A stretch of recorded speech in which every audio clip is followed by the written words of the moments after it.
We are back with Power Rankings, Week 4. Power Rankings heading into Week 4 was a wild weekend. We had some odd variants of games, some teams that disappointed. We had a couple boring games. But overall, in traditional NFL fashion, we're starting to see as we approach Week 4, similarly to what normally happens around Week 4, Week 5, Week 6, where we start to see, where we were right, where we were wrong, what teams are actually looking like they're going to be good, what teams look like they're going to be bad, injuries, start to mount our first waves of injuries here. So we're going to go through the power rankings, and then next week, hopefully next Friday, I know we'll do it after the Thursday Night Football game, but I'm hoping to get all the guys on the same page, and we're going to do a quarterly NFL podcast where we're going to break down, teams we really like as possible contenders through 4 games, break down where we were right, where we were wrong, and just, peek around each division and, talk about, what's going on in this first quote-unquote quarter, roughish quarter. We got that extra game, so it's kind of once you get to Week 5, it's like a third or whatever, Week 6, but so we're going to get into it. We're going to start with number 32. So at the bottom here, a lot of teams are staying in similar places. It's really looking like we're starting to figure out who these bottom tier teams are going to be. Some of these teams have had certain teams that did well in the first couple of weeks had what we're starting to see now as more favorable matchups.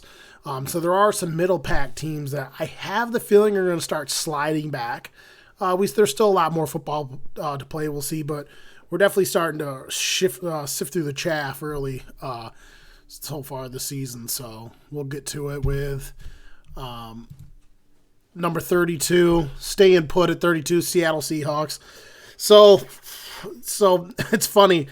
The two teams, in my opinion, that they attack on both sides of the ball a lot differently, but the result ends up being pretty similar.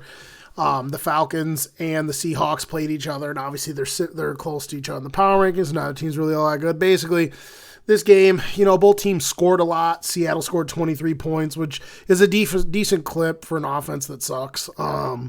Geno Smith, he was solid again. I mean, solid enough to hold the fort down. I mean, I thought he played well. Obviously, this team's not playing a lick of defense. Earlier on in the year, that first game made me think, maybe this team could be a sneaky good defense. There's specific players on the team that are solid on defense. Losing Jamal Adams didn't help them at all, but, from a pure analytical standpoint and from a points given up standpoint, they're not playing defense really all that well. Like I said, Geno Smith was solid. He went 32 of 44, which, pretty efficient. Wasn't scared to take shots down the field, 325 yards, 2 touchdowns, and an interception, which, maybe if he not had that interception, things could have been a little different. Obviously, Tyler Lockett is go-to guy, 9 catches, 76 yards. This team's offensive line is really bad, not super good at dynamic at corner, and the defense is just – their front seven's so bad. They got a couple players on their back four that are solid, but this team to me is the worst team right now. Team really doesn't got any juice. Seattle Seahawks staying put. A lot of these teams are staying put, as is the Houston Texans. So they had a close game, the Houston Texans, but oddly enough, this is definitely one of the teams that I think could definitely have some potential going forward. It remains to be seen. With Lovie Smith at the helm, I mean, you never know when these older coaches that have had success in the past, you don't know how well they're going to adapt to the game. The game has definitely changed a lot since Lovie Smith was coaching and winning football games, the Chicago Bears. And I do love Lovie Smith. Great defensive mind. He's got a great fucking glorious beard. But, they lose a close game to another team that's not that good. The Chicago Bears they lost to, but one bright side in my pros and cons, one bright side, Dameon Pierce kind of had a little coming out party at over 100 total yards on offense. He had 20 carries for 81 yards and a touchdown. He had 2 catches for 20-something yards. And there were some specific players on defense that keep showing up. Their first round pick, Stingley, he keeps playing really, really well. Also, Jalen Petrie, a lot of guys that people don't know about. Again, PFF, they're doing a really good job at identifying players in college at all levels of the college game that project to the pros. They've been pretty spot on with a lot of them. Jalen Petrie graded out really well in college. A lot of people don't know him. He could play a little slot corner. He could play some safety. He could play outside. 2 interceptions. Davis Mills, he's just David Mills. He's solid. I wonder if he would be better with a better offensive line and, more depth at weapons. I mean, he's kind of only got 2 guys to throw the ball to. And, when the offensive line isn't that good, you got pressure, you kind of got to force the ball to those guys. They also have a lot of old players on defense, like older players. The defense doesn't really look all that explosive. Their front seven's just ass. So this team is not very good. I see them, battling at the bottom here. I mean, they've shown in little glimpses they can play defense. Sometimes they can put, points up on the board, but the good teams have enough talent and have a good enough scheming and play calling where they're consistent. And consistent and efficiency is key on both sides of the ball. You got to have efficient drives, and you got to be efficient and get offenses off the field quick. Hard to do in today's NFL, but yeah, that's the case for Houston. Houston 31. Also staying put, Atlanta Falcons. We talked about the Atlanta Falcons, how they played the Seahawks. Again, like I've been saying, Falcons have been, showing that they're a fun watch offensively with Marcus Mariota out there doing his thing, running the football around, blah, blah, blah. He's got exciting guys to, throw the ball to. And, again, they won this game. They won against the Seahawks, but with this odd combination on offense, Cordero Patterson out here, fucking 17 rushes, 141 yards at a touchdown. You can, when you're playing a defense that sucks, you can do that shit with wide receivers. Mariota is looking solid, making better decisions of football, running. We've seen a little Tyler Algier action, who's a guy I really liked in college. He's starting to get more touches. I don't remember how many touches he had, but I know he averaged over 4 yards per carry. We'll get into that with other running backs later. Obviously, it's offensive line play that mostly drives how efficient a team runs a football. But there are specific running backs in the league that are very dynamic with the ball, one-on-one with tacklers, that can definitely aid in run production. I feel like Tyler Algier has a lot of that. He's good at breaking tackles. He's an underrated athlete. But yeah, this Falcons team, buns, sitting here at 30. Chicago Bears, they're going to stay in the same spot, even though they got a win. The Chicago Bears, even though they got a W, I just can't bring myself to push the Chicago Bears up because they're beating they beat a team that's not that talented, and they beat that team with a more quote-unquote traditional style of play. The Bears have been able, with an offensive line that doesn't really grade all out that well. They're getting some pretty wild variants running the football. 1 minute it's Montgomery, and the next thing you know, you got Khalil Herbert rushing for 150 something yards or whatever he ran for. That's likely to not happen consistently. And if you're going to give up 20 points and you don't even attempt to throw the ball down the field at all, you're not even giving your quarterback attempts. I mean, I feel like it's possible that the last 2 games they might have thought they could have had the success they did on the ground, which they did. And maybe they're just feeling like they could play a conservative style, but it's not going to be enough against really good teams. Roquan Smith is an animal. Obviously, they're going to look to try to restructure his contract to keep him for the right price. Obviously, linebacker's not a premium position in the NFL.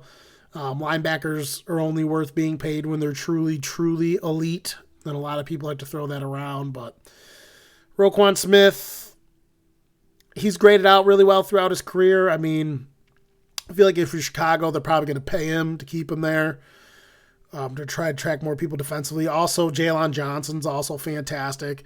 He's got one of the higher pure pass rushing grades this year so far through 3 games. Roquan had a key interception, which helped lift that Bears to this win. Run game over 200-plus yards. Doubt they'll be able to keep that up. So that's why they're probably, to me, they're like one of the weakest 2-1 teams. Fields only 17 pass attempts, 18 to 17. He did throw 2 interceptions. I think a lot of this has to do with not so much Fields' talent. People knock on him for holding on to the ball too much, but this offensive line and pass pro is absolutely abysmal. He has no weapons. Khalil Herbert, 157 yards, 2 rushing touchdowns. Smith, 10 total tackles, an INT. I just think this team is what they're probably going to be without a better pass protection and without weapons. They're going to be a run first, hope they hold defensive team. Chicago 29. New York Jets, they also stay neutral. So I know the Jets lost to the Bengals, but this New York Jets team, I really feel like has talent on both sides of the ball, and they're in a lot of these games.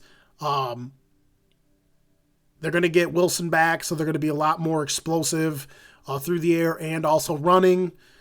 This team, in my opinion, has been impressive, even though they're 1-2.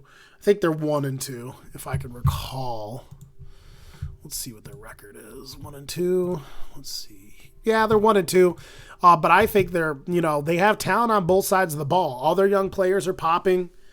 They got a couple older heads that probably eventually have to go on defense, but I think once they get, their quarterback in and he gets some more, reps under his belt, and if he could even pan out to be even more consistent than Flacco. I mean, he's got an explosive arm. With that wide receiver room and some of those young backs with the offensive line still playing pretty decent, this team just has to get better defensively. I mean, they have good defensive personnel at spots, but, there's some old heads that need to go, and there's some young kids that are starting to show out. Sauce Gardner, who you see right here, is absolutely phenomenal. He's played well through 3 games. His pass pros in the 70s, which for most corners that even go on to be really good, that's not the case early on. You have to be truly an exceptional talent to grade really well early. Not a lot of dudes do. He is. And good for him. Really good young player. Like him. Jets at 28. If it'll go. Okay. Pittsburgh at 27. So I know Pittsburgh fans probably freak out because I keep dropping the Pittsburgh Steelers down. They suck on offense. It's literally one of the worst offenses in the league, this Pittsburgh team. Everyone's like, we're getting rid of Big Ben for younger guys that can move, and Trubisky scored a touchdown. Trubisky sucks. You can't have the weapons this team has and not take shots down the field. Even if your offensive line is garbage, which we'll get to that, it's absolutely fucking hot garbage, like I tried to tell everyone it would be. No one listened because no one does their homework. I would really love to find, though, speaking of homework, where my fucking notes are. Not that it matters. Okay, there it is. Pros for the Steelers, none. Defense, good with a question mark. They gave up 29 points to the Browns. This defense has players on it that are really good. TJ Watt's fantastic. Cameron Hayward's fantastic. I think Minka's a little overrated. He's not as efficient as people think he is. There's players on that front 7 that aren't that efficient. The rest of their defensive backs aren't good. This team, solid against the run, but it could definitely be had through the air. They had opportunities to win this game and couldn't capitalize. They were just so bad on 3rd down. And then everyone loves Najee Harris so much. But when I watch him play football, not only is that offensive line so bad, which doesn't help his case, but he's not transformative as a runner. And yeah, he caught a lot of balls last year, but that's because they didn't fucking have a choice because this line sucks. Through 3 games, 40 yards, 128 yards, 3.2 yards a carry, and a touchdown. He doesn't really do much to me when he gets one-on-one with guys. He's not really all that exciting. He's just a solid running back, which, his numbers would be better being a solid running back if their offensive line could actually do something for him. I feel bad for the guy. I mean, you see that he has ability to be a guy that can give you 1,000 yards like he did last year and shit, but I just think he's a little overrated. So, Steelers at 27. Panthers, they move up 1. This is one of those teams where, yeah, they got to win, but it's a team that's just inconsistent on all fronts. I think this team doesn't know what their identity is. I think this team needs to stay balanced. I feel like sometimes they get caught up just only doing one thing or the other, especially when they haven't been that consistent through the air. You know what you're going to get out of Christian McCaffrey with his running and catching ability. I feel like they're not utilizing McCaffrey to the best of his ability. They should use him more in pass sets. They kind of pounded McCaffrey in this game. I think he had 20-something rushes in their game. This team confuses me because on paper, I feel like defensively, this team has a lot of really good players. I don't know where Laviska Shenault's playing really well for them, albeit, he's not really hiking up any volume, but, he's been a big play guy for a couple games for them. I've always liked that player. He's always he graded out really well in college. Played well on a pretty bad team, and he's like one of those wide receivers I like, where he's a big athletic guy, and you kind of just get him the ball. He kind of reminds me of like a worse version of Anquan Bolden. You just get him the ball anywhere, and he just does his thing. I still like Baker's arm talent. You see it, but I think he doesn't make the best decisions, and I think it doesn't help because his offensive line is just so bad. And, where's DJ Moore been? DJ Moore, to me, has been like a fucking ghost. Both these teams were inefficient. We'll get to the Saints, but they were combined. Both teams combined it for 9 of 27 on third down. This wasn't the best outing for both of these teams. Panthers 27 or 26. Sorry. Yeah, Las Vegas Raiders. Everyone's picked to go to the Super Bowl. Again, we'll be talking about this on, where most of the guys on the pod were right. This team's offensive line is absolutely atrocious, and it's making Derek Carr look like, Derek Carr was acting like he didn't fucking ever play football a day in his life yesterday. For pros, I wrote, I don't know. This defensive bat is really bad. The Titans, they have a solid roster on both sides. Obviously they lean on the run game, but, if they do get a decent enough push from the run game, and if the offensive line protects, in a normal circumstances where the defenses aren't too bad, Tannehill is usually an efficient quarterback. You're not going to get a lot of crazy big-time throws all the time. He could turn the ball over. But if you got Ryan Tannehill, you're not in a shitty spot at quarterback. And when we get to the Titans, Tannehill played really well in this game against a very, very bad defense. Yeah, they got 2 high-level pass rushers. Their linebackers are bad. Their interior defensive line is bad.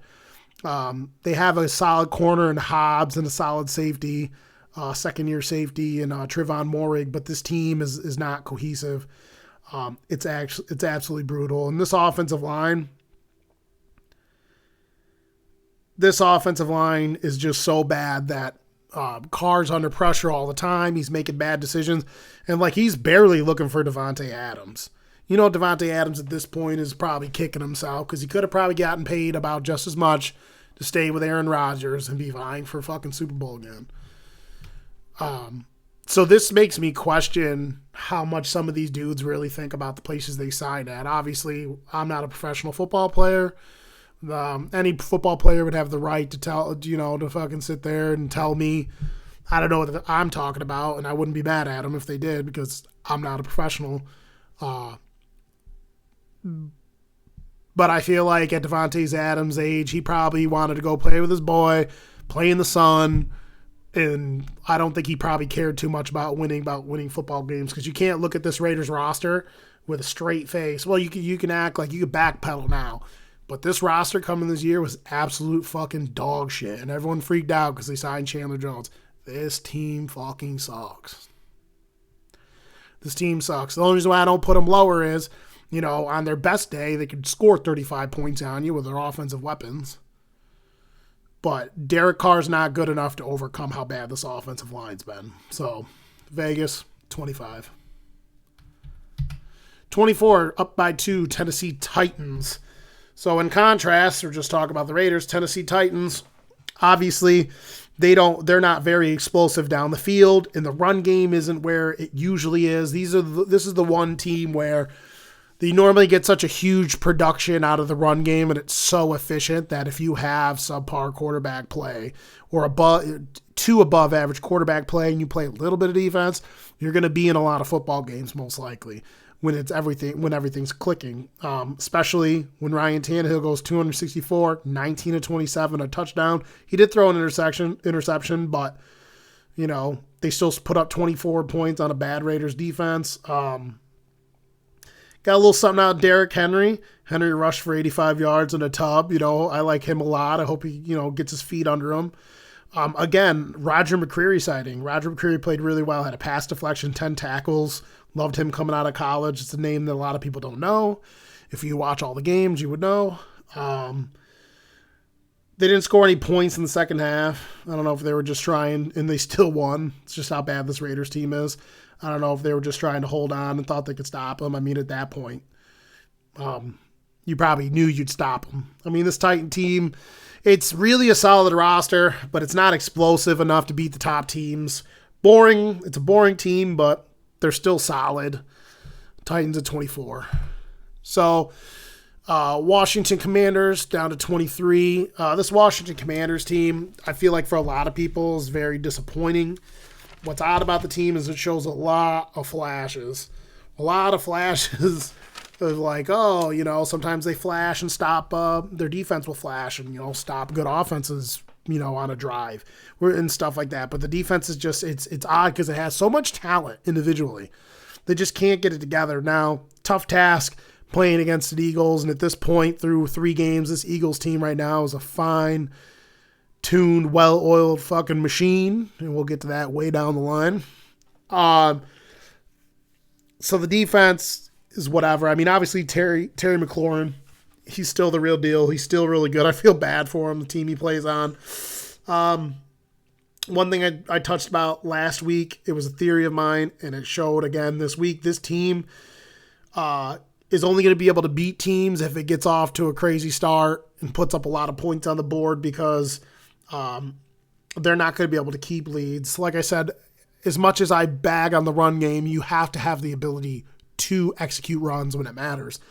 This team's going to lose to a lot of games because even though it can put up a lot of points through the air, it's going to have a hard time holding leads because they can't fucking run the ball. They have all these running backs. They just throw it to them. And your running back has to be, Barkley level, McCaffrey level, Kamara level if you're just going to fucking throw the ball to them all the time. And, I think their backs are a little overrated. Wentz was inaccurate, even though McLaurin had 6 catches, 120 yards. I'm not as high on sack totals unless they're really egregious. They had 9 sacks. I'm assuming if they had 9 sacks, they probably had a lot of fucking pressures. The Eagles sacked Wentz 9 times. They probably have a lot of pressures. I watched a lengthy amount of this game in the middle of the night last night, and they were just all over Carson Wentz, this Eagles pass rush. This team's panning out to not really be that good. A lot of people picked this team. They were super high on this team. I think we had them third. Most of the guys on the chat had them third, but it's looking like they're going to be battling third or fourth place, probably with the Giants. We'll see. Washington 23. Down 3 to 22. Another team that's weird in the fact that it's got a really good roster. New Orleans Saints. Again, this week it's starting to really look like the real Jameis Winston has stood up. He just makes bad decisions with the football, man. I mean, Chris Olave shows a lot of promise. He had 9 catches, 147 yards, never got in the end zone. I think it's wild. This defense, as good as its personnel is, gave up 22 points to the Panthers, even though the Panthers' offense is super inconsistent. Like I said, both of these teams are just super fucking inefficient on offense. Combined 9 to 27 for the third down. I expected more out of the Saints team, but again, it just goes to show you will be fledgling middle of the pack or lower, with a really good roster, unless you're in a bad division, you can't have your quarterback out there fucking slinging interceptions and just being inaccurate and shit and making bad decisions. New Orleans, 22. Up for Indianapolis Colts. Pains me to bring the Indianapolis Colts up even this high. But based off what all the other teams did, I had to bring them up this high. it's possible that this Colts team could possibly be getting it together. Matt Ryan still has a wet noodle for an arm. Ryan had his first good showing. This team actually played defense. Chiefs actually ran into a team that has been playing that great a defense, in my opinion, but has the ability to. Pittman continues to show that he's pretty good. 8 catches for 72 yards. They forced some turnovers. There was some sacks in this game. There were some special teams issues going on with this game with the Chiefs. I kind of feel like the Chiefs beat themselves in this game, but considering the teams that dropped and considering the shifting, I am going to bump this Indianapolis Colts team up a little bit because it is still a solid team on paper. I just think that, the approach and their style of play is a little bit outdated.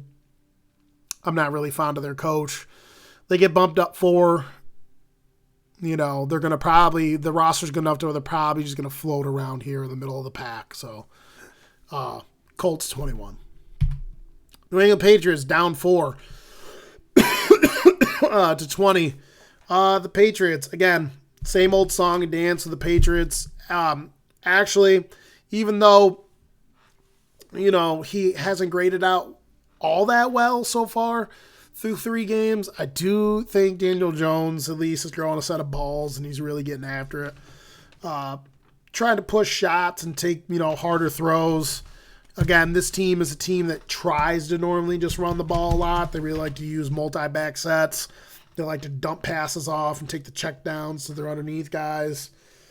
But yeah, this Patriots team is it's not really going to be all that good. I just don't think this Patriots team is that good.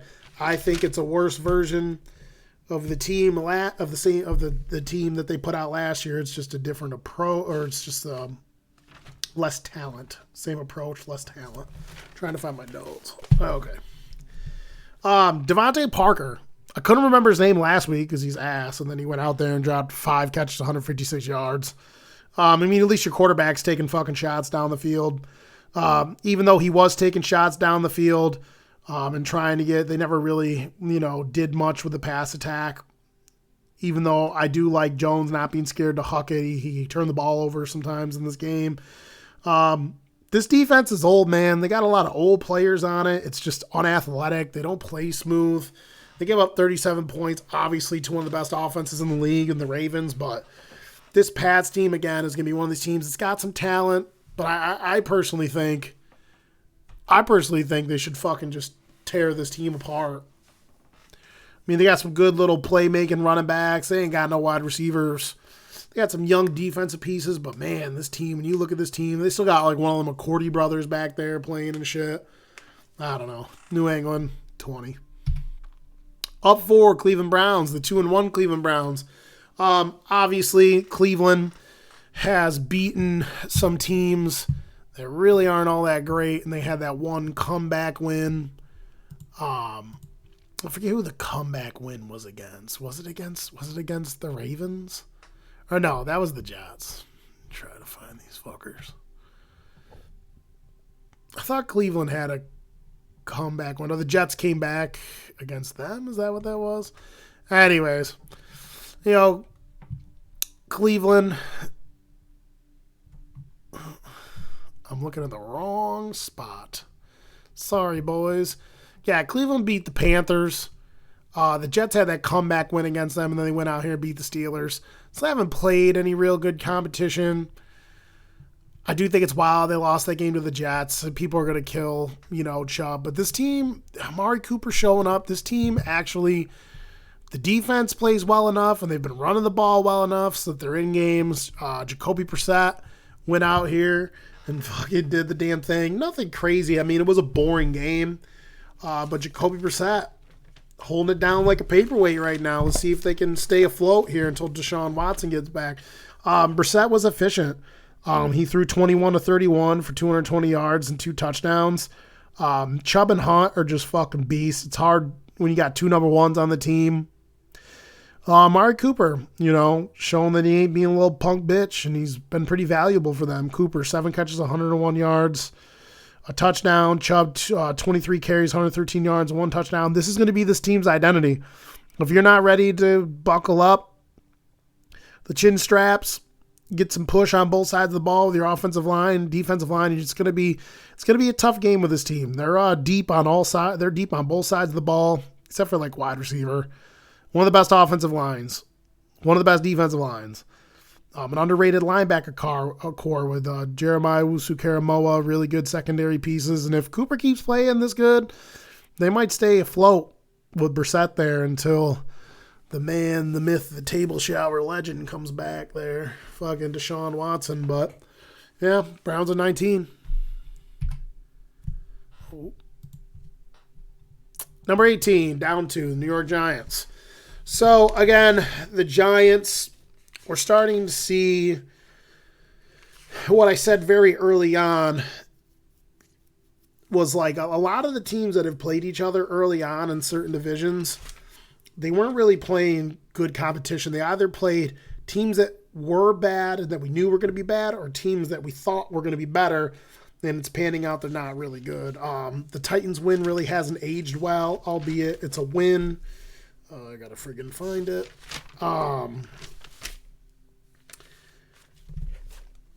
Man, I'm all over the place here today. I got a little sidetracked earlier. There we go. So one big pro. I got a couple pros actually even in defeat though for these Giants. Barkley's health. He's held up for 3 games. He hasn't been hurt. He looks explosive. He looks focused. So I'm happy to see that because I truly actually love the player as much as I don't value running backs as other people. When he plays to the best of his ability, he's really, really fun to watch. I don't think they're that efficient running the football, but Barkley does bring to you that added level of an athlete and explosiveness to where he could take a dump off to the house, or, if the defense whiffs on a couple tackles, he can make dudes miss and he can take it to the house. He has that strike ability.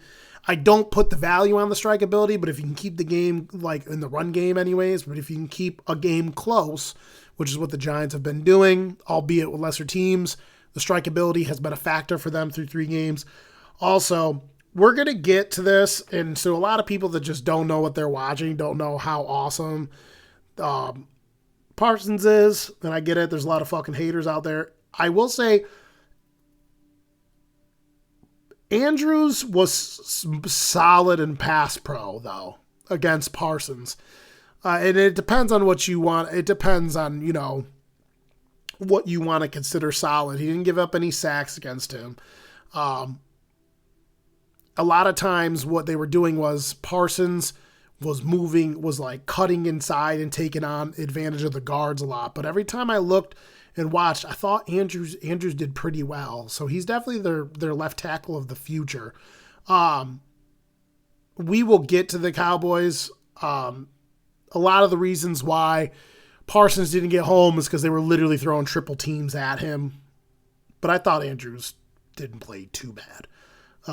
Your left tackle, you don't want him to hit the quarterback all that much, although there was a fucking funny play where Parsons bull rushed him, but then the guard came to double team, and Parsons took the guard with his left hand and threw him into Andrews, and they all just like collapsed the whole entire fucking offensive line. It's hard against a guy like Parsons, but I thought as good as Parsons has been, I thought Andrews was pretty stout against him. I'm sure the grades probably, aren't the best, but, he didn't get his quarterback fucking killed on that side of the line at least. But it definitely freed up other guys. So I do like that player, Andrews. Cons, I wrote, this team looks like what I felt they would be, dependent on close game and dependent on strikeability of the big run. Daniel Jones, he was 20 of 37, 196 yards. Not only is the offensive line that great, but like I've been saying this whole entire time, the wide receivers are not good. Sterling Shepard, who I actually do like, went down again. He's supposed to be out for the season, but, Daniel Jones didn't give him enough in the pass game. The wide receivers didn't give him enough in the pass game. They barely got 5 yards per play on their total play set. I still like the scrappiness of this Giants defense. I still love the fact that Barkley's healthy, so I'm not going to drop this team down too far. But they're going to need more out of Daniel Jones in the passing game. It's just right now the offense is not enough. Love some of the young defensive players, though. Some of the scrappy young defenders. They're definitely playing really hard. So I'm sure a lot of people probably dump them down far, but I'm only dumping them back to Giants at 18. Number 17, up 6, the Dallas Cowboys. Not only have the Dallas Cowboys looked pretty good through 2 games, they're doing it with Cooper Rush. The defense is stepping up. Cooper Rush, super efficient. Not scared to throw the ball into the middle of the field or down the field either. A lot of the misses that he had were solid throws. Some guys dropping balls, but he went 21 of 31 for 215 yards and 1 touchdown. Bernard Pollard, great change of pace back, 13 carries, 105 yards. Zeke, underrated performance last night. He took all the tough carries. He averaged 4 yards a play, 15 carries, 73 yards, and 1 touchdown. CeeDee Lamb, not the game I thought he was going to have, but he was still pretty damn good when they needed him. 8 catches, 87 yards, and 1 touchdown. He had a nasty, one-handed catch. This defense is starting to click and play really well. Like I said, held them to under 200 yards passing. Trevon Diggs played well and had an interception. I would still like him to gamble a little less. He kind of only got the interception because homeboy slipped and fell, but he still made a great play on the ball. They have themselves a 3-headed monster on the defensive line. Parsons, Lawrence, and Dorrance Armstrong. So even though the left side of the line held up in terms of pressure rate and sack rate, it was mostly because Andrews is pretty damn good, and they were also triple teaming Parsons. It was a minimum of a double team almost every play. I rewound and watched a lot of plays.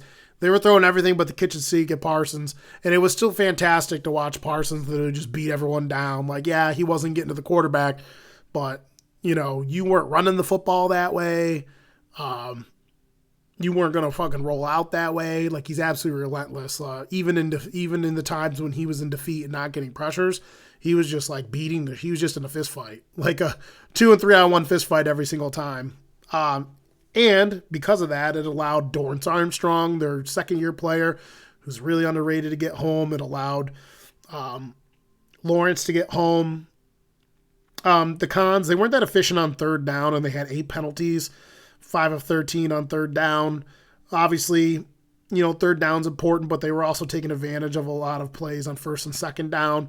But they still didn't have, penalties. They're still an issue for this team. It really kills them. Quick note in the pros, offensive line's not playing bad. Peters came in at left guard, which I didn't know he was going to play, and had almost 80 pass pro. The rookie, Tyler Smith's playing really well at left tackle, even though a lot of people didn't think he was going to. So Cowboys have bounced back. Can they keep it afloat till Dak gets back? Some people say to keep playing Cooper Rush. Dak is still more of a talented player, but we'll see. Team's off to a pretty hot start here in the NFC East. We have 3-0 Eagles, 2-1 Giants, 2-1 Dallas Cowboys. Yeah. Looks like fucking Washington might finish in last. A lot of people thought they'd finish first. Cowboys at 17. Detroit Lions -1. So Detroit, I don't have a super lot on Detroit. Detroit is the opposite of what I thought they were going to be. I thought Detroit was going to play stout defense. I thought they were going to struggle on offense, but it's been the exact opposite. They lost to the Vikings. They did put up 24 points. They're still scoring. The offensive line is real, and that's a big part of what's making this offensive engine tick. In terms of the passing game, they have probably an average quarterback at the moment in Goff, who's actually playing better than he has played the past 2 years. Offensive weapons through the air, they're average. They got Swift, who's doing really well on the run game. He can catch the ball in the backfield. But this offensive line is high level across the board, from left guard to right guard, is amazing. It's done a fantastic job, and it's a big part of the reason why this team has been so consistent offensively. Defense, this defense, the one con about the offense I forgot to mention is This offense is like putting up 20 points a game or in the early 20s a game, and they've scored over 20 points. I think one game did they score 30 points? And this team's not explosive down the field. A lot of their work is done in the intermediate levels, the sideline. Ramon St. Brown catches a lot of balls. He's a really good slot receiver. He's actually pretty underrated. But imagine if this team was efficient down the field. God damn, they would score so many more points. Williams, 2 touchdowns. St. Brown had, I think, like 8 catches. I don't remember what his actual stat line was. Lions are still a middle-of-the-pack team for me. They're chucked back one. If they could tighten the defense up a little bit, and if they could, be a little more efficient down the field, this team would probably rise and win more football games. But I think right now they're sitting at 1-2. So 15, the Jacksonville Jaguars off to a 2-1 start, beating a top 10. What is considered a top 10 team still. It was a top 10 team last week in the Chargers, even though you'll see that I've scaled them back. I mean, this has been fun watching the Jacksonville Jaguars. Although I'm too bad the city, supposedly from what I'm told, is an absolute fucking shithole and they don't have a lot of fans. But Jacksonville out here just smacking the Chargers 38-10. Lawrence has looked great through 3 games, 115.5 QBR. I'd like to see what his grades come out to be. He just looked so efficient. 28 of 39. 262 yards and 3 touchdowns. Robinson's still healthy, still rolling. 17 carries for 100 yards and a touchdown. He had a couple catches. 3 different touchdown scores through the air of those 3 touchdown passes thrown. Defense was all over the place. This team's aggressive. All their defensive backs and the linebackers are just flying around, getting to the football. Aloakun and the rookie, Devin Lloyd, just fucking all over the place. Fantastic, instinctive football. Jacksonville, I mean, they've beaten some good teams. Jacksonville's rising, baby. They just beat the Chargers. Like, I don't think anyone expected that. This is one of those games I had to go back and watch because I didn't actually get a chance to.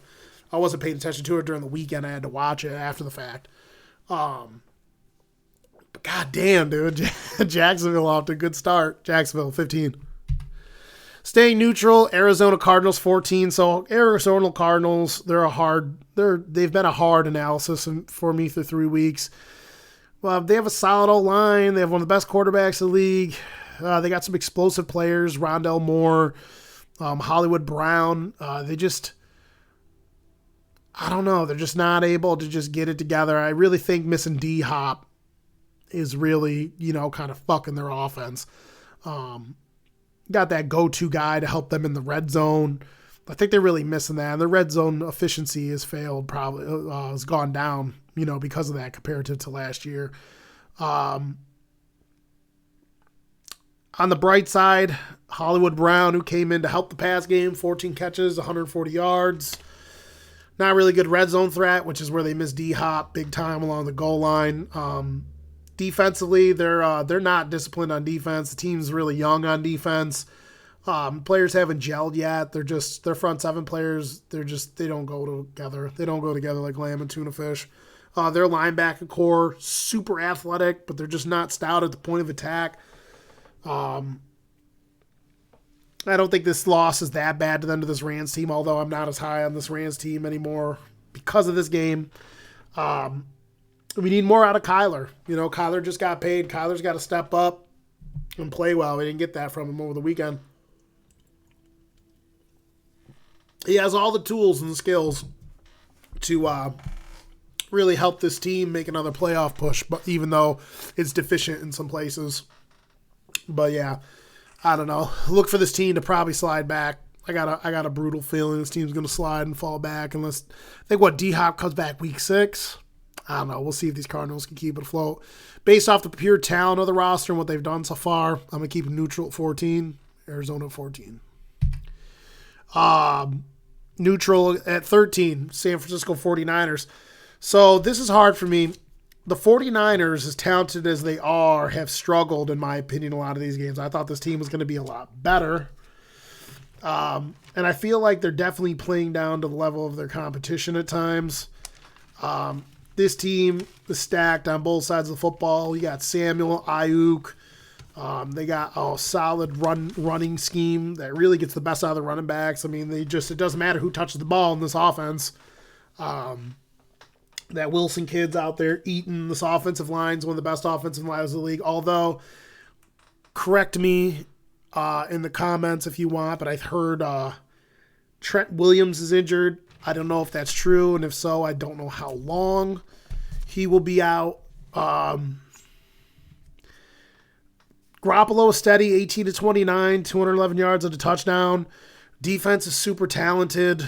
I mean, they held a Broncos team that has talented offensive pieces to only 11 points. This was like just a knockdown, fucking drag-out game, and the offenses just weren't that efficient. I feel like the 49ers and the Broncos, they just played each other in a similar boat. It's can these teams really get it together? I wrote something here on the side. Oh, yeah. I wrote that watching this game made me want to fucking gouge my eyeballs out because some of the, it was just brutal. Could this be because both teams have really good defenses and haven't gotten it together fully on offense? Even Kyle Shanahan and his offense hasn't been looking as stellar, especially in this last game. I still think the 49ers are super, super talented. Ideally, from their talent standpoint, to me, they're a top 10 team. Well, they just haven't showed me enough for me to push them up into the top 10. I mean, I think they were at one point, and I dropped them back out. But San Francisco, 13. Staying neutral. Again, we just talked about their opponent from last week. Denver Broncos, staying neutral, number 12. Same thing. Talent. But I really think this team was trying to feel out what their identity was. They brought over Hackett with this system that everyone, lauded over. But I do really think that since Russ is one of the most talented players in the whole entire league, you got to let Russ cook a little bit. You could see a big part of the reason why they won at the end there was, Russ went a little bit off script and did his thing. I feel like you have to find a balance of playing within the system at times, and then you kind of got to let Russ trust to use his legs, move around and make plays. That's what has made him so effective. Obviously, at times, depending on the team you're playing, it could be high risk, low reward. But yeah, same thing with this team. I wrote, when's the offense going to open up, man? I feel like a lot of times they're forcing balls to Cortland Sutton. I know people keep picking up ticky-tack injuries and stuff. I really think they got to let the chains off the offense and, spread the ball around to their players and throw the ball down the field. And let Russ move around and do his thing. Defense is still shown to be one of the better defenses in the league. They're in all these low-scoring games. I just feel like if the Broncos can get it better on offense, they'll probably push their way back up into the top 10 if this defense keeps playing like this. So, I don't know. It remains to be seen what this team's going to do. We had them as a strong third. Possible playoff team, wild card team. If they could play this type of defense and they could just tune in that offense a little bit, they could easily be a strong second. Because the Chargers ain't looking good right now. Denver at 12. Staying neutral at 11, Cincinnati. I know the Bengals went out, got a one against the Jets, but obviously the Jets are the Jets. They're just a young, talented team that don't have it together. They won 27-12. Pros defense really played well. Beat up on Joe Flacco. The pass rush was there. Obviously, it's Joe Flacco. But the pass rush showed its head against an okay offensive line. It's definitely not one of the worst, but it's definitely not the best. They don't have Mekhi Becton, but Burrow bounced back. 3 touchdowns. He's pretty efficient. Boyd and Higgins had a lot of big plays. Again, like I said, Bengals are 3 deep at wide receiver. I think a lot of people freak out over Higgins and Chase, rightfully so, but Boyd time and time again shows that he's the best slot receiver in the league. He might not be getting the target share as other slot receivers in the league get, but when they need him to step up, make big plays, he's a big play from the slot. And if you need him to go catch 8 to 10 balls, he can do that for you too. On a lot of other teams, he'd be a number 1. Team was more efficient. Like I said, the pass rush was there. They actually got home, got more pressures. Cons, the D-line. The D-line was better, but not where it needs to be. Their pressure rate was up, and Trey Henderson got a sack. But, I need to see more out of this defensive line. DJ Reader got hurt. It looks like he might be gone for a while, which fucking blows. But I'm hoping we can just maintain getting our pass rush on the edges. We still have BJ Hill.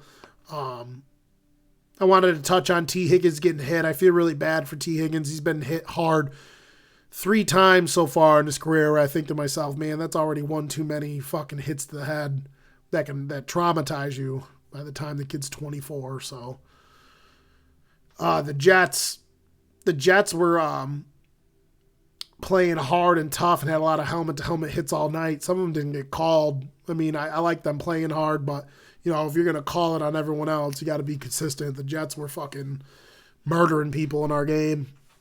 But yeah, Bengals 11. Hope they can keep it rolling. They're the favorites against Miami tomorrow night on Thursday Night Football. Let's make it happen, Captain. Down 4 to number 10, Los Angeles Chargers. This Chargers team, a little bit of an enigma to me right now. Some people think that this Chargers team isn't coached well. Chargers team, they think they make too many chances. They think the play calling is a little sus for pros. I thought they just played bad the whole entire time. I thought, Herbert was under a lot of pressure. Normally this offensive line plays good. They don't have Rashawn Slater now. They were 5 of 13 on third down, 0-2 on fourth down. I wrote coaching with a question mark. At times you got to take points. I didn't watch the whole entire game. I watched enough to know that the Jags team just beat them from fucking pillar to post. Herbert was inaccurate. One thing I did notice, dude, again, this has been a flaw of this team. Their coverage in the middle field is absolutely ass, whether it's their slot corners or whether it's their linebackers. They have possibly, besides the Raiders, the worst linebacker core in the league. They're playing 2 young guys that just aren't good. They can't cover. They're not efficient in tackling. So I had to bump these Chargers back. They got tons of talent. Supposedly they lost Joey Bosa too. This team's trending in the wrong direction. Chargers at 10. Don't sleep on the Minnesota Vikings. They're staying neutral at number 9. This is still, for me, a top 10 team. Still have a really good defense. The defensive personnel is good. Whether you're talking about the linebackers, the defensive backs, their front 7, most of the guys are healthy. I love the pickup of Zadarius Smith. I still gave up 24 points to the Giants, which to the Lions, which I still don't like. I find it crazy that the Lions, with their personnel, are still putting up the points they put up. But Kirk Cousins rebounded from, his primetime game meltdown like he always does. He had 2 interceptions, no turnovers. Cook showed up and played well, but he was hurt. They're definitely not up to snuff or fine-tuned or consistent on either side of the ball. They have the personnel on both sides of the ball to be a really, really, really good football team.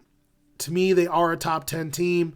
I feel like if they could, fine-tune some things defensively, and if Kirk Cousins doesn't have, I don't know, I just feel like he's 30 now or 31, some shit.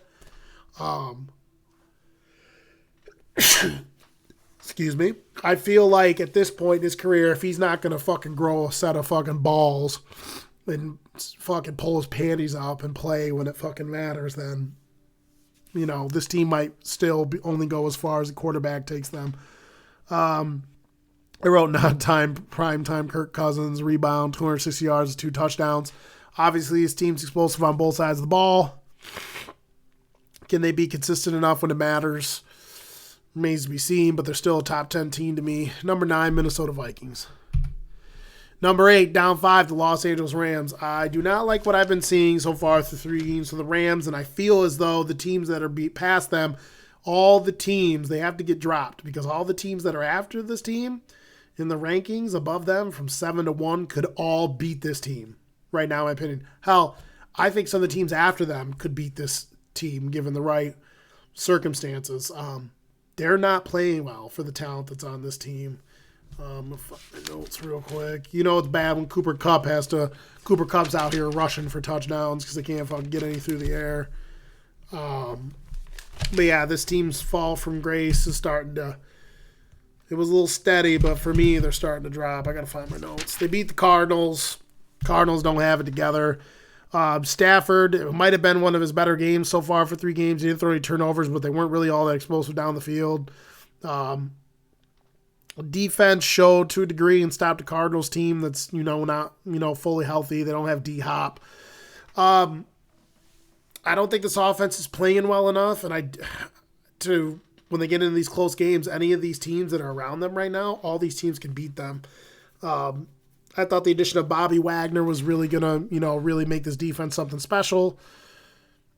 12 points against the Cardinals, I'm not surprised, but the offense is suffering. Allen Robinson, where the fuck has Allen Robinson been? I was so happy I traded him. I drafted him for next to nothing, and then I traded him. He hasn't shown up. At least with Odell Beckham, you get all the bullshit, but, he was showing out for them. Definitely disappointed in Allen Robinson. I really thought him and Cooper Kupp were going to go together really well. Stafford's not playing his best.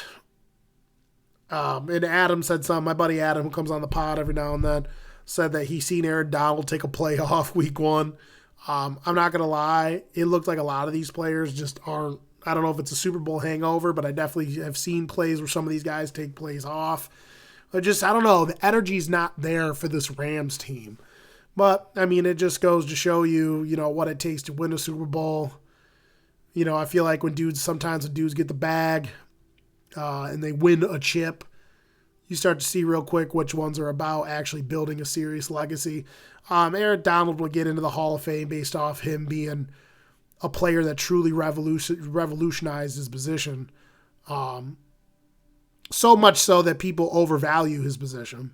There's Aaron Donald, then there's a huge drop-off at D tackle. He would have gotten into the Hall of Fame whether or not he had a Super Bowl. So I'm sure after he got paid, he was like, fuck it. I don't give a fuck. It is what it is. Los Angeles Rams down 5. This team's probably still going to be a playoff team because they'll probably start to get it again together, but not really all that impressed for a team that just won a Super Bowl. I don't believe in this hangover, the true hangover. Everyone acts like they're not going to make the playoffs. This team will probably make the playoffs, but they're definitely not looking good out the gate. Rams at 8. Up 3, Baltimore Ravens. So I am thoroughly impressed by the Ravens. This was a team that I said could possibly win this division and take my Bengals out, and it looks like they are a serious threat.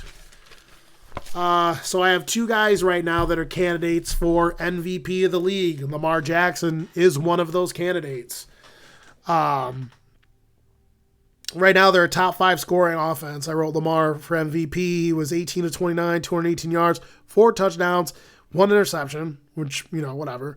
But he also had 11 rushes for 170 yards and 1 touchdown. They have just enough weapons to get everything done. Lamar Jackson, to me, is almost like a football version of like a scoring point guard in the NBA. You just got to put just enough around this guy, and he's going to get the ball to the guys that need to make the big plays, and it's mostly going to be centered around him. They're getting just enough from Rashad Bateman down the field. Devin Duvernay, solid in the slot and is underrated as a deep route runner. And then obviously they got the big dog, Mark Andrews, holding it down like a paperweight whenever Lamar's in trouble, catching those balls in the middle of the field, short yardage, intermediate and red zone stuff. They're 5 of 11 on third down.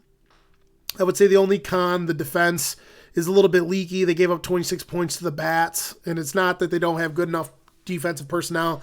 I just feel like at times the defense is just a little bit too inconsistent. They gave up, like 300 yards to this Pats offense through the air. Can't be doing that. It's not that good. So hopefully over time this defense starts to, tighten the bolts on the machine. Lamar obviously did his fucking thing. MVP style performance. Mark Andrews, 8 catches for 89 yards and 2 touchdowns. This is a really scary team. If they tighten it up a little bit on defense, it's going to be hard to stop this dude from scoring. They got a tough test, I'm pretty sure, in the Bills next week. So we're going to really find out where this Ravens team stands and this Bills team stand when they clash. I'm really looking forward to that game. So Ravens at 7. Number 6, sliding back to the Tampa Bay Buccaneers. So it's simple for the Buccaneers for me. They have a lot of guys injured. Defense is still really good. But obviously in today's NFL, if you're playing really good teams, the defense is only going to hold so much depending on what the other team is touting offensively. Trying to find my Bucs notes.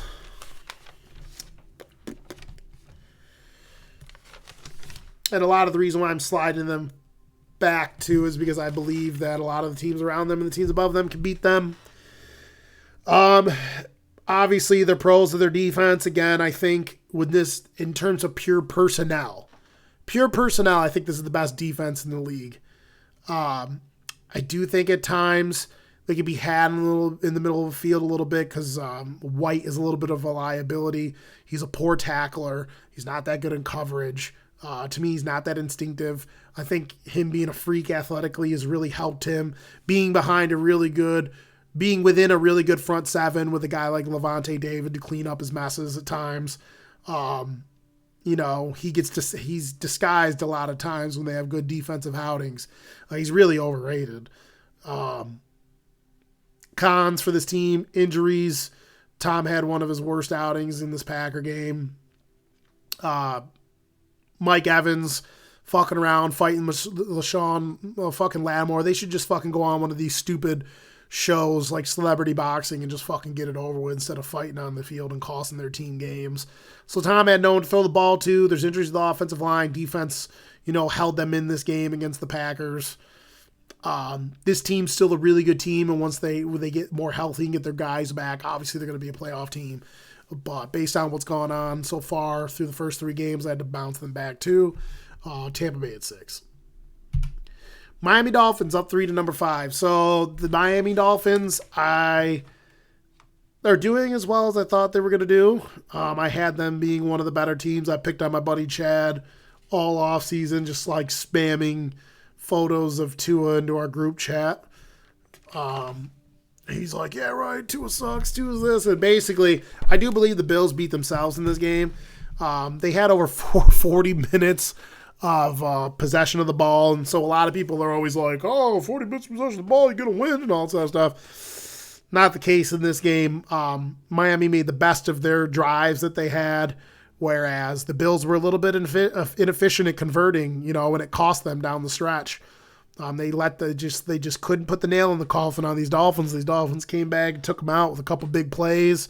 At the end, obviously, the Bills, there was a couple funny plays. There was the fucking butt punt the Dolphins punter had, which gave the Bills a safety, and then eventually, bad play management at the end of the game. Not only did the play collapse, and then, we'll talk about that with Allen, but McKenzie had a legitimate opportunity to get out of bounds so you could at least attempt a long field goal.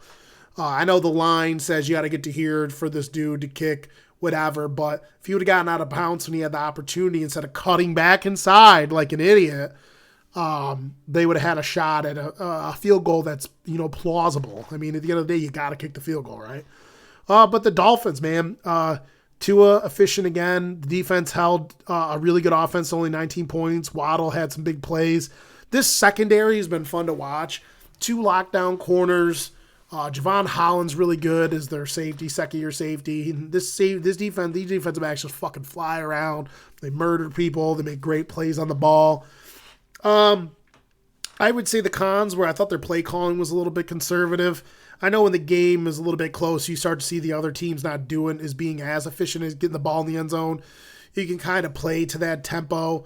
But I thought that, they probably would have made it even more of a game throughout the first 3 quarters had they been a little more aggressive down the field. You see when they did, they got some big chunk plays and put them in position to win the game. Tua also supposedly got concussed. Rumors are he's going to play. But Tua's looked efficient, not scared to take shots when they ask him to. I do think the 6-touchdown game is like crazy variance, but I still think when this offense and this scheme, I like the way they layer routes and get these fast guys open. They have a really good tight end, a lot of backs dump the ball off to. Again, this Dolphins team, if Tua just keeps staying accurate and does what is asked of him from this team's going to eat. This team's going to be good defensively, good offensively. Waddle had 4 catches, 102 yards. Defense was fantastic. Butt punt was funny. Miami with the comeback win. Miami at 5. Number 4, up 3, the Green Bay Packers. So Green Bay, we're starting to see Green Bay get just as much as they need out of these younger players. Aaron Rodgers keeps just proving that he's a fucking man, obviously, even late into his 30s. This defense is one of the better defenses. Rashawn Gary's really good. The front seven's really good. Linebacker core is underrated. Defensive back's really good. Jair Alexander might be the best corner in football. Obviously that could be debated with like Jalen Ramsey. But this Packers team, they're going to be hard to beat. They're playing really good defense. Rodgers to Romeo Dubs connection. Is this going to be a really good connection going forward? Are they going to be consistent? Dubs is really good. I like Dubs when he was playing for Arizona. Or is it Arizona State? Or no, he played for Nevada. I liked him. I always thought, he just need to not drop passes and stuff like that. But clearly he can win at the NFL level. Rodgers shown in the past, he just needs one or two guys to be really, really good. Obviously, these guys aren't Devonte Adams good, but imagine how good this team would be with these young guys if they had Adams. Maybe they don't pick up Dobbs. The knock on this franchise has been not giving Aaron Rodgers enough pieces. Drafting the quarterback a few years back, if that's the case, if you really don't want him, honestly, if I'm Green Bay, unless you really think Rodgers is going to play to his 45, you know how much you could trade Aaron Rodgers for? Sometimes you got to know when to sell high. He's still fantastic. He's still going to put you in position to make a deep playoff run or possibly get in the Super Bowl. But if you fucking hated Aaron Rodgers that much and you were going to draft a fucking quarterback, why didn't you just fucking trade him? I don't know. You could have gotten so much for him. I would say the cons, even though the offensive weapons are stepping up, they're really not that explosive down the field. Allen Lazard shows solid route running and get himself open, but they're still not that explosive down the field. I think that could hurt them in the future. It's going to take Aaron Rodgers, really efficient games for them to play to this level in a low-scoring game and beat teams. But Packers, number 4 until further notice. Some people might not like this. Kansas City back to you can't lose to Indianapolis. This team is just better than Indianapolis across board. They got a better offensive line. Offensively, they got a better offensive line. They got a better quarterback. They got better weapons. They got a plethora of backs. Defensively, the front seven's really good for Kansas City, although some of the corners can be had at times, not a little consistent. And since the offense wasn't as efficient as it normally is last week, it left the door with some bad special teams plays as well for, the Colts to fucking hang around and win a close game. They got just as much as they needed out of Matt Ryan, or they could get out of Matt Ryan. But I expect this game to just is more of a Chiefs beat themselves, in my opinion. They made some bad mistakes on offense and made some bad mistakes in the special teams. It was mostly a defensive game. There was a muff punt on special teams that really fucking killed them in the beginning of the game. I think it really set the tone for the Colts to get in the door. I just think that this is one of those games, I think even though these teams are really good, I think people forget that even the best teams lose 5 or 6 games each year. This is probably going to be one of those games for the Kansas City Chiefs. I'm not really putting too much stock in it, but the two teams ahead of them have been playing really well, and I think could beat this team if they play the best of their ability. Staying neutral, number 2, the Buffalo Bills. So the Buffalo Bills, again, this is not a team as good as I think Miami is. I think Buffalo beat themselves in this game. They weren't as efficient as they normally were at offense, not converting and, finishing off drives the way they normally do against a really, honestly, it was a really good defense. This Dolphins defense showed up and held on the weekend. Josh Allen still showcasing that he's, a dual threat. They showed that they still have a run game. This Bills team can run the ball. They got a bevy of backs to do so. Josh Allen to do so. People talked all this shit. They ain't got a run game. They're running the ball really well through 3 weeks. Again, they were 11 of 18 on third down. Maybe a few more plays. A few more third down conversions. They had 7 penalties too that also killed them. 40 plus time of possession with 7 penalties. Not as efficient as they normally are. You're going to leave a team in the game, even with that. A lot of people look at 11 of 7 or 11 of 18 on third down and be like, oh yeah, but they had the ball for 40 minutes. You gotta put the nail in the coffin. A lot of mistakes in this game. And then, like I said, McKenzie literally could have just ran sideways and got out of bounds. And yeah, you would have had to kick it, around or maybe a little bit more than where, the analytics say the kicker's good from, but you had to kick a fucking field goal in the fucking first place. You had to kick a field goal in the first place. So I just, I think McKenzie kind of flubbed that for him. I think again, similar to the other game I talked about. I think the Bills kind of lost this on themselves, if they would have been a little more efficient, they probably would have won this game 26, 27 to 21 maybe, or maybe even more of a gap. Josh Allen, 450 total yards of offense and 2 touchdowns. I mean, obviously we all know Josh Allen's the real deal. I see them not losing a shit ton of games this year. Probably get 12 wins, I'm thinking 11, 12, maybe 13 wins if they can, keep up their level of play. And they'll definitely be in the mix chasing that Super Bowl this year. I don't think that's going to change much. Buffalo Bills too. I want to beat Eagle, baby. Let's go, dude. Eagles number 1. I see you, Cud. Eagles number 1. Based off of 3 weeks, small sample size, this team to me has played as efficiently and as well and cohesively as a team as all the other teams in the league. And I think that if they play to the best of their ability and the way they've played so far through 3 weeks, I really feel like if they can roll in, and they're good enough to beat any team in the NFL right now. They can do it in a lot of ways. I'm trying to find my notes because I wrote a lot of really key information on this game and this team. Here it is. So they go out and they beat Washington, who hasn't been that good, 24-8. But Washington, they have strikeability through the air, and they beat the shit out of Carson Wentz, and they shut that athletic passing attack around. They had lockdown defense. It's hard to hold teams now to 8 points, in today's league. This league is designed for offenses to win. If you can go in there and you could take a team that's been scoring a lot of points for the first 2 weeks, knock them down to 8 points, it's always a great sign. They went out there against a team that has good defensive personnel, hung up 24 points on them. For pros, Jalen Hurts has improved. And his numbers and efficiency isn't that much higher than it was. But you want to know what the point is? He's playing efficient. And again, this is why the passing game is so valuable. Jalen Hurts is one of the leaders in yards per attempt. He's opening it up, having confidence, throwing the ball down the field to his playmakers. 9.6 yards per attempt through the air. Not top tier in terms of efficiency, but he's making better throws, he's making better decisions and disciplined. And when you're making better decisions with the football, you're going to be more accurate with the football.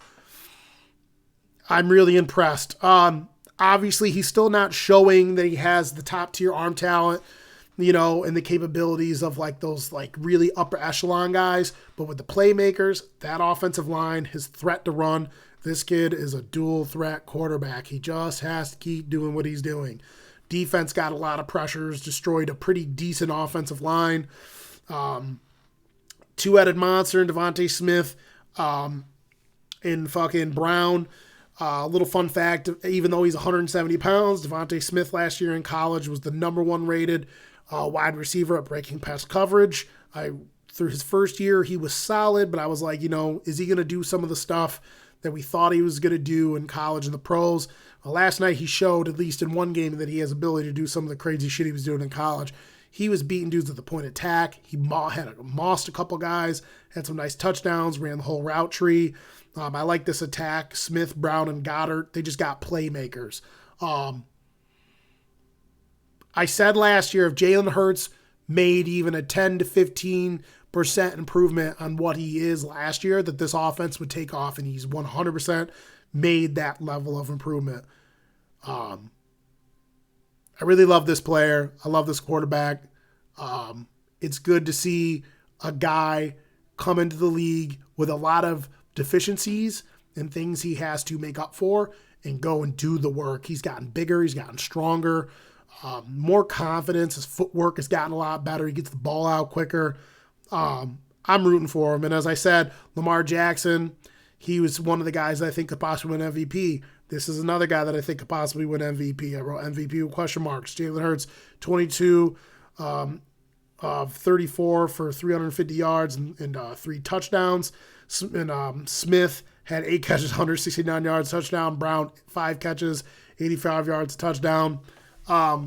This defense has definitely given up points at times to teams they probably shouldn't give points up to, but this defense is deep at all levels. I think this offense is just dynamic and explosive. They have a great play caller. They really know how to put their playmakers in position to succeed. and they've done a really good job coaching up Jalen Hurts. I love this football team, so until I see, this team take a significant step back, or until I see them lose to the right opponent, this team's number one on my power rankings. Holla at your boy. Later.